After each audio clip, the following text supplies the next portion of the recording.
নমস্কার বন্ধুরা, তীক্ষ্ণগড় আড্ডা চ্যানেলে তোমাদের সকলকে স্বাগত জানাই। আমার বালি শেষ হয়ে গেছে, আমি আজকে বালি নিতে এসেছি। আমার যে বালিটা ছিল আগের যে আমি ভিডিও করেছিলাম সেখানে আমি দেখিয়েছিলাম আমি 400 বালি নিয়েছিলাম। তো সেই বালিতে আমার হয়েছে কি, নখানা কলমের নিচে পিসিসি ঢালাইটা হয়েছে, তারপরে তোমার ওই বেস ঢালাই, টেপার ঢালাই, কলমটুকু, তারপরে কলমের উপরে 3 লেয়ার, মানে কলমের নিচে 2 লেয়ার, না কলমের হ্যাঁ কলম হয়ে গেল, তারপরে 2 লেয়ার গাঁথনি, তারপরে টাইবিমের উপরে আবার 3 লেয়ার গাঁথনি। ভিত লেভেল হয়ে যাওয়ার পরে ড্যাম্প প্রুফ দিয়ে, এবং এখন এই অবধি জানালার লেভেল অবধি গাঁথনি হয়ে গেছে। 8খানা ইট গাঁথা হয়েছে, চারিদিকে 10 ইঞ্চি। এইবার এই অবধি হবার পরে আরোই 10 সেফটি মতো বালি আমার রয়েছে। তো বালি লাগবে, সেহেতু বালি নিতে এসেছি।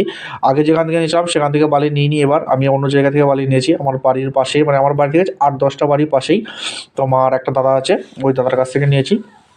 এইবার ব্যাপার হলো তোমার, তখন নিয়েছিলাম আমি রানীগঞ্জ বালি নিয়েছিলাম, মানে রানীগঞ্জ বালি, আর এখন যেটা নিয়েছি সেটা হলো তোমার সাইটিয়া বালি। এবার সাইটিয়া বালি আর রানীগঞ্জ বালির মধ্যে পার্থক্য এই কিছুই না, মানে রানীগঞ্জ বালিটা খুব পরিষ্কার পরিচ্ছন্ন হয়, আর ওখানে বাদ একদম কম যায়। আর এইখানটাতে তোমার একটু বাদ যায়, একটু একটু সামান্য একটু কাদা থাকে, একটু সামান্য একটু পাথর থাকে, একটু বাদ যায়। ঠিক আছে, এটা দ্বিতীয় নাম্বার গাড়ি আসছে। আমার 2 গাড়ি নিয়েছি, মানে 200 সেফটি নিয়েছি, তার মধ্যে 100 গেছে আর 100 আসছে।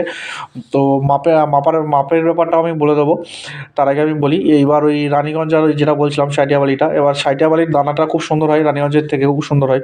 তো আগেরবার যখন নিয়েছিলাম রানীগঞ্জ, তো এইবার সাঁইটিয়াটা নিলাম, আর ঢালাইটা আমি এই সাঁইটিয়া বালিতেই করবো।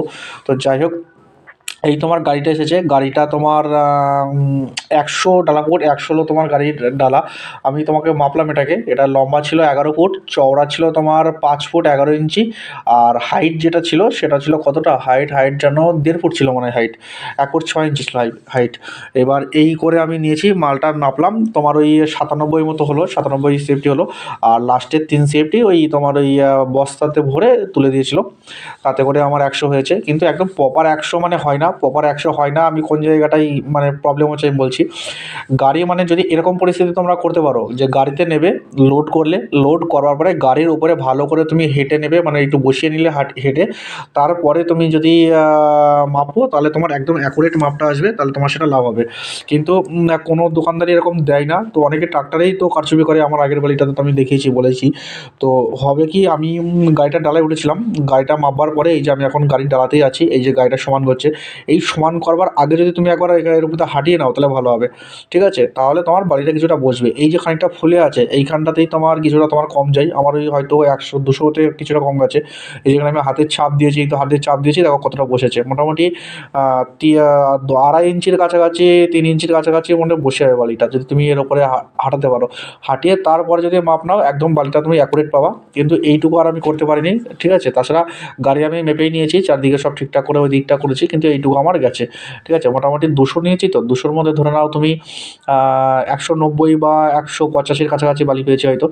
কিন্তু মানে কী বলবো, মানে আগে যেটা হয়েছিল সেটা তো অন্যরকম হয়েছিল, এটা তো আমাকে তোমার একদম গাড়ি মেপে টেপে সব ঠিকঠাক করে নিয়েছি। কিন্তু আগের বার তো পুরোই ঠকিয়ে দিচ্ছিলো, ওটার ব্যাপার আলাদা। ওই ভিডিওটা তুমি দেখেছো, এই ভিডিওটাও দেখতে পারবে, তাহলে বুঝতে পারবে। তো কিন্তু তোমাকে মেপে নিতে হবে নিজেকে, ঠিক আছে, গাড়ি। এবং এই ডালাটাও ঠিক আছে, ডালাটা ঢালবার পরে ডালা, মানে একবার বালি যখন লোড হচ্ছে তার আগে ডালাটা দেখে নেবে, কোথাও উঁচু আছে কোথাও নিচু আছে, সেই জিনিসটা দেখে নেবে। এই যে আমার দ্বিতীয়বার হয়েছে, মানে বস্তায় করে বালি ভরা হচ্ছে। এইটা আমার ওই শেষে 97 হয়েছিল, লাস্ট 3 সেফটি বালি তোমার এই বস্তায় ভরে তুলে দেওয়া হয়েছিল, 3 বস্তা দিয়েছিল।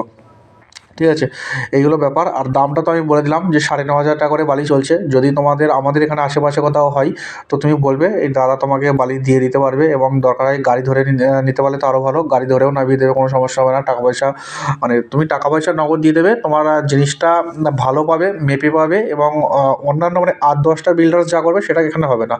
জিনিস তুমি মেপে যাবে, হয়তো পয়সা 2 টাকা, মানে বেশিও না, পয়সা হয়তো সমান সমানই হবে, বা অন্যদের থেকে পয়সা হয়তো 1 টাকা বেশি হবে, কিন্তু জিনিসটা অ্যাকুরেট পাবে, এইটাই বলতে পারি। আর আমি যেহেতু মানে আমার দরকার ছিল গাড়ি ধরে কেনা, কিন্তু আমি যে সময় ঘরটা শুরু করছি সেই সময় রেট ছিল কত বলো তো, তোমার 11,500 রেট ছিল, আমি 10,500 নিয়েছি। এবার এখন বালির রেটটা তোমার 9,500, তাহলে সেক্ষেত্রে কিছুটা কম আছে, আমি একবারে নিলে লস হয়ে যাবে। এখনও যেটা নিয়েছি আমি, এটা তোমার ওই তোমার জানালা লেভেলের ড্যাম্পু হবে, তারপরে আমার ওই ইয়েটা হবে, ওই লিন্টেন হবে, গাঁথনি হবে, তারপরে ছাদের আগে একটু গাঁথনি হবে, তখন গিয়ে শেষ হবে, হয়তো সিঁড়ি টিড়ি হবে, শেষ হবে। তারপরে আমি ছাদেরটা নেবো, তখন ছাদ আর প্লাস্টার একবারে নিয়ে নেবো। নেবো। তো এই হয়ে গেল, বালি ঢালা হয়ে গেছে। আমি একটুখানি টেনে দিচ্ছি, আমার রাস্তার ধারেই নামিয়েছে প্রত্যেকটা, মানে কী বলবো, এক একটা বালির দানার দামও 1 টাকা, ঠিক আছে? তো নিজের জিনিস একটু গুছিয়ে রাখতে হয়, তো সেই হিসেবে আমি গুছিয়ে রাখছি। তো দেখা হবে পরের কোনো ভিডিওতে আবার। আর সিমেন্টও আছে আমার, সিমেন্টের একটা ভিডিও আমি করবো, ওটা আমি দেখাবো। তো ঠিক আছে, আজকের ভিডিওটা এইটুকুই থাকলো। সবাইকে ধন্যবাদ দেখার জন্য। আর নতুন বছর পড়েছে, হ্যাপি নিউ ইয়ার সকলকে। একটা ছোট্ট ব্যাপার বলবার জন্য ঘুরে আসলাম, যদি কারোর বালির মাপটা শিখতে হয় তো একবার কেউ কমেন্ট করে বলবে, যদি কারোর শিখতে ইচ্ছে হয় তো আমি ওটা দেখিয়ে দেবো। ধন্যবাদ সকলকে।